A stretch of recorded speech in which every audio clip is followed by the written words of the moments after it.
Hello student, आज हम economics के अंतर्गत धन संबंधी परिभाषा को ही आगे और विस्तृत रूप में देखेंगे। धन संबंधी परिभाषा और उनकी व्याख्याएं। तो इस समूह के अर्थशास्त्रियों ने अर्थशास्त्र को धन का विज्ञान कहकर परिभाषित किया था। एडम स्मिथ ने अर्थशास्त्र की प्रथम पुस्तक का नाम राष्ट्रों के धन के स्वभाव तथा कारणों की खोज रखा था। इसकी पुस्तक का शीर्षक स्वयं ही अर्थशास्त्र की एक परिभाषा है। एडम स्मिथ ने अर्थशास्त्र की जो परिभाषा दी है उसे इन शब्दों में भी व्यक्त किया जा सकता है। अर्थशास्त्र वह अध्ययन है जो राष्ट्रों के धन के स्वभाव एवं इसके कारणों की जांच करता है।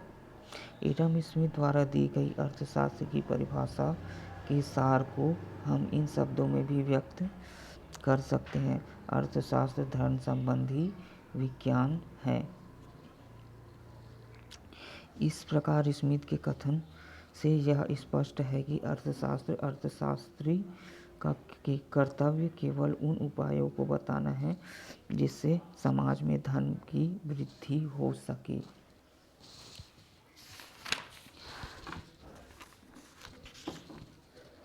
स्मिथ द्वारा बताए गए उपायों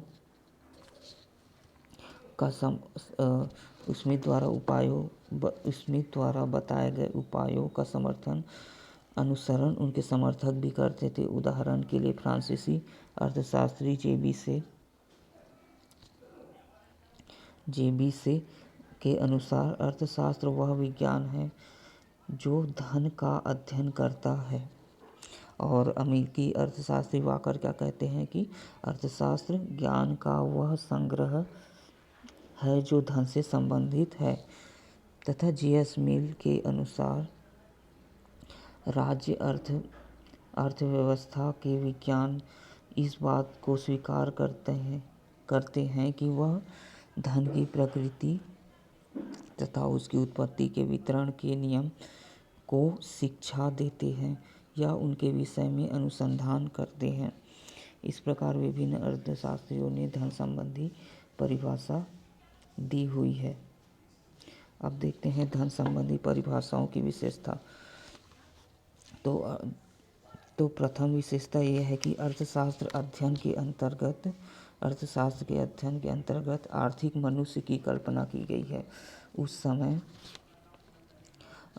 समय के अर्थशास्त्रियों ने यह मान लिया था कि व्यक्ति केवल स्वहित की भावना से प्रेरित होकर कार्य करता है, अर्थात मनुष्य सभी प्रकार की क्रियाएं केवल धन कमाने के उद्देश्य से करता है।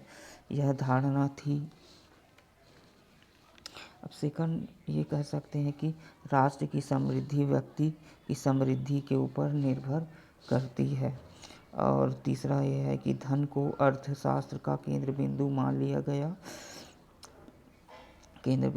लिया गया था। अर्थशास्त्र व्यक्ति के कल्याण को भुलाकर धन की पूजा करने की बातों में समावेश मिलता है। और चौथा, सभी सुखों की प्राप्ति के लिए धन को प्रमुख साधन मान लिया गया था। इसी तरह धन संबंधी परिभाषाओं के कुछ आलोचनाएं भी हैं, जैसे भौतिकवाद की प्रधानता। पहला है भौतिकवाद की प्रधानता। तो इसके अंतर्गत आलोचकों का कहना है कि धन संबंधी परिभाषा के कारण अर्थशास्त्र का विषय क्षेत्र पूर्णतः भौतिकवादी बन गया था। अर्थशास्त्र के अंतर्गत केवल भौतिक वस्तुओं को ही स्थान दिया गया था। मानव जीवन के लिए सेवाएं भी उपयोगी हैं, जैसे अध्यापक, डॉक्टर, वकील सेवाएं, परंतु इन सेवाओं को सम्मिलित नहीं किया गया था, जिससे अर्थशास्त्र का क्षेत्र काफ़ी संकुचित हो गया था। अब दूसरा है धन संग्रह को प्रमुख स्थान।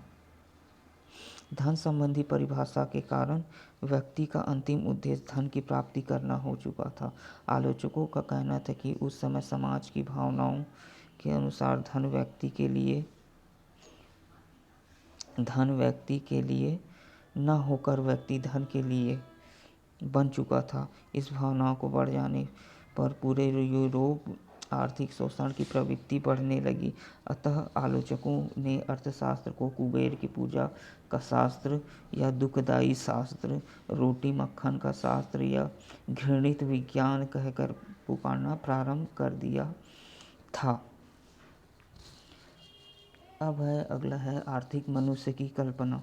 तो एडम स्मिथ तथा उनके समर्थकों ने अर्थशास्त्र में आर्थिक मनुष्य, इकोनॉमिक मैन की कल्पना की थी, जो गलत है।